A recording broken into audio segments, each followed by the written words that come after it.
Saudações a todos, aqui quem está falando é o Gustavo e vídeo de hoje vou trazer para vocês dois dispositivos de drenagem para você entender melhor o funcionamento deles e também o seu dimensionamento.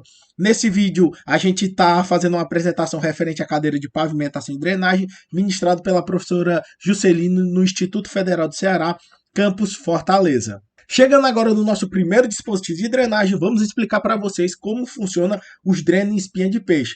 Importante salientar que o nome dele, galera, já é bem autoexplicativo.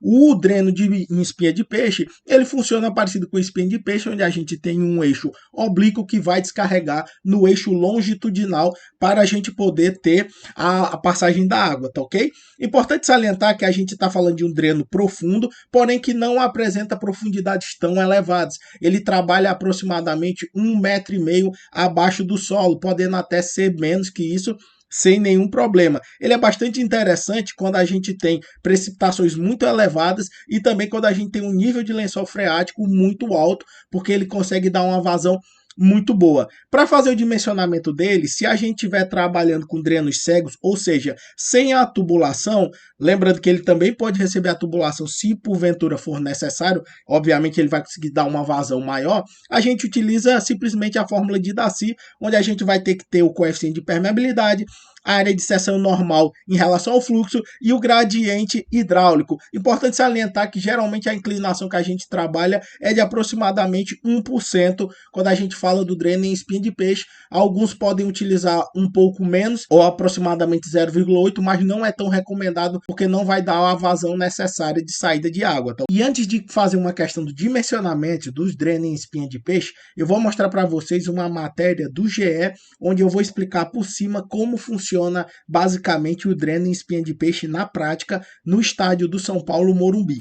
No caso do Morumbi, a gente tem que entender que a drenagem superficial acontece através de um caimento em relação ao centro do campo, que é de 35 centímetros em relação à lateral, e já analisando os drenos profundos, a gente tem a espinha de peixe no ponto tubular, então a gente não está falando de drenos cegos, o que ajuda bastante a vazão. Como posso mostrar agora para vocês, essa tubulação é perfurada para a entrada de água, geralmente tem um dimensionamento de 65 a 150 milímetros e em média a gente utiliza o de 110 milímetros com o caimento de 1% entre o seu eixo oblíquo e longitudinal, como eu mostro aqui na imagem para vocês. Importante salientar que toda essa água captada acaba terminando numa galeria, no caso do Morumbi, que vai desaguar no corpo d'água. Essa galeria passa abaixo do estádio, abaixo do sistema de drenagem e tem sua grande funcionalidade. E para mostrar para vocês como funciona o espaçamento entre essa espinha de peixe, eu vou mostrar um pequeno exemplo. Nesse exemplo que eu vou mostrar para vocês, a gente vai fazer um dimensionamento em relação ao espaçamento de um sistema de drenagem espinha de peixe de um campo de futebol. Aqui eu estou mostrando como é que ele funciona no quesito gravitacional. Nesse exemplo esquematizado aqui para vocês, a gente tem tubulações, mas eu vou fazer um exemplo só com drenos cegos, tá ok? Ou seja, sem tubulações, que são mais baratos. E além da drenagem gravitacional, galera, quando a gente está trabalhando no tubular, a gente pode ainda ter o a vácuo, que ele fica até 3 vezes mais caro, mas melhora bastante a sua drenagem. E aqui a esquematização em relação às camadas que a gente está trabalhando, que geralmente a gente está falando de uma camada de terra vegetal de 10 centímetros, uma camada de areia grossa de 10 centímetros, uma brita também de 10 centímetros, e essa brita em geral é a brita 1, que no caso do nosso exemplo também existe. E aqui são os dados para a gente poder desenvolver a questão, tá ok? Seguindo aqui, a gente tem a contribuição de filtração por metro quadrado, que vai ser o primeiro dado importante que a gente vai ter que encontrar, e nessa formulação a gente tem que ter uma área abaixo de 1 hectare, que é o caso de um campo de futebol, porém se a gente porventura tivesse uma área maior, essa outra formulação seria a recomendada. Basicamente a gente tem todos os dados já mencionados, tanto a área de drenagem em hectares, o coeficiente de escoamento superficial também já foi dado, e a gente com a intensidade média de precipitação pode encontrar a nossa vazão. A vazão que a gente encontrou aqui é de 1,874 litros por segundo, transformando em metros cúbicos por segundo, que serão necessários para a formulação do espaçamento. A gente tem 1,874 vezes 10 a menos 3 metros cúbicos por segundo, tá ok?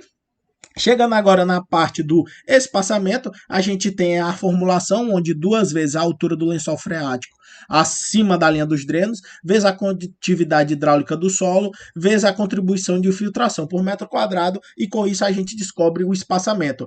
A gente tem praticamente todos os dados, com exceção da condutividade hidráulica do solo, que no caso da brita 1, que é até 19 milímetros, a gente tem de 15, que quando a gente converte para metro, a gente vai ter 0,15 na nossa formulação aqui mencionada. E com isso a gente já pode substituir todos os valores e encontrar o espaçamento de 5,66 metros entre esses nossos drenos em escama de peixe, que tem uma funcionalidade muito boa quando a gente tem uma altura de lençol freático já muito baixa, porque ele consegue sim dar uma vazão interessantíssima, apesar de com um caimento de apenas 1%. Show de bola? E agora, para finalizar, eu vou também mostrar para vocês um outro mecanismo de drenagem, e o último método que eu disse que ia trazer para vocês é o de transposição de Talvegs. E no caso específico eu vou ensinar vocês a fazer, pelo menos analisar se o dimensionamento do nosso bueiro está coerente ou não.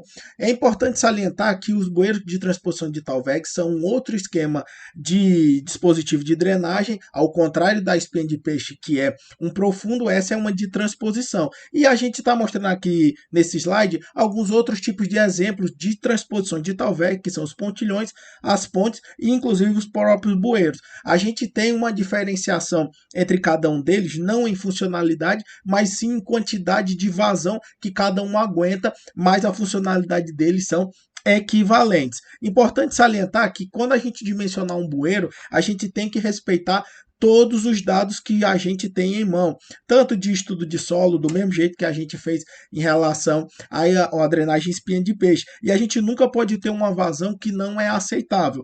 Por exemplo, no exemplo que eu vou dar para vocês, a gente vai ter um bueiro que é para trabalhar numa situação não afogada. Então, se porventura a gente tiver uma situação afogada, a gente naturalmente teria que fazer um redimensionamento.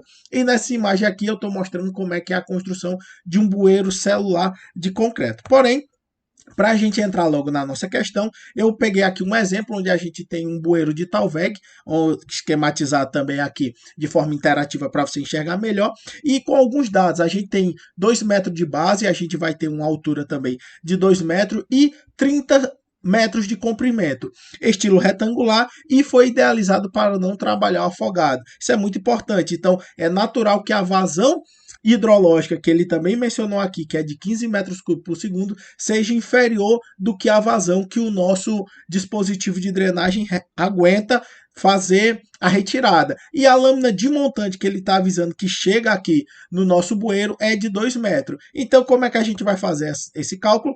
A gente vai primeiro calcular a vazão que o nosso bueiro aguenta através dessa formulação, onde a gente pega a base do bueiro, a gravidade e a lâmina de montante, que ao desenvolver a gente descobriu que é 3,63 metros cúbicos por segundo.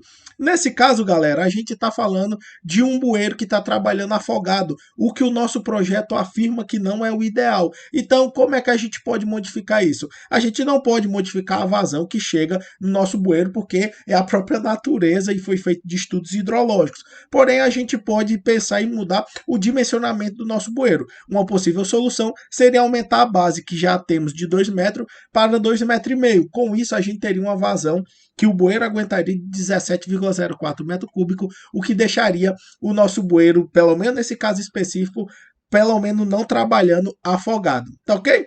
Então esse foi o vídeo da explicação do nosso bueiro de transposição de Talveg e também da drenagem espinha de peixe profunda. Então é isso, valeu, obrigado a todos.